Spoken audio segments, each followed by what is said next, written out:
Hey guys, I'm Bill Losey, America's retirement strategist, and if you give me just 2 minutes of your life, I'll give you 20 years of mine.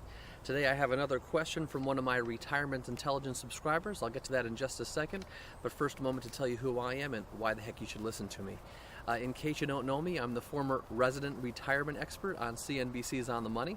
I'm the author of a book called Retire in a Weekend, The Baby Boomer's Guide to Making Work Optional. In addition, I'm a highly sought-after speaker as well as guest expert on personal finance, radio and TV programs nationwide. But finally, and most importantly, I've been counseling people just like yourself for about the last 20 years.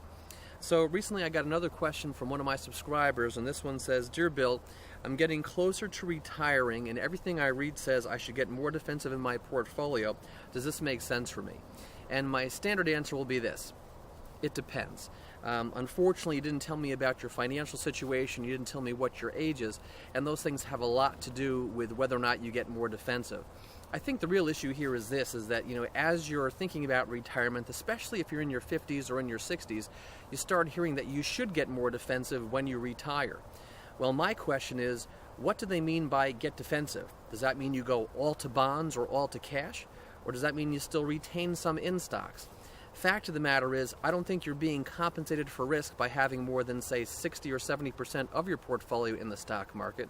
But that being said, when you retire, you could be around another 2, 3, or 4 decades, and that's a long life. So the bottom line is you need to have some percentage of your portfolio in the stock market in order to try to keep pace or outpace inflation.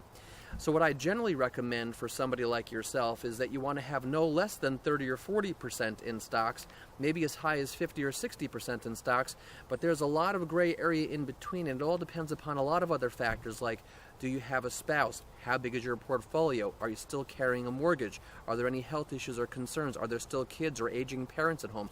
Lots of different factors. So here's the scoop. Retirement or coming up in retirement is a triggering event, and it's a great time to review your asset allocation, but just because you're retiring doesn't necessarily mean you have to get more defensive in your portfolio. I hope you found this information helpful, and if you'd like more information on how to avoid retirement mistakes, I invite you back to my website, which is BillLosey.com. Again, that's BillLosey.com, BillLosey.com. I am Bill Losey. I appreciate you. I thank you so much for watching, and we'll catch you back at the website. Have a great day.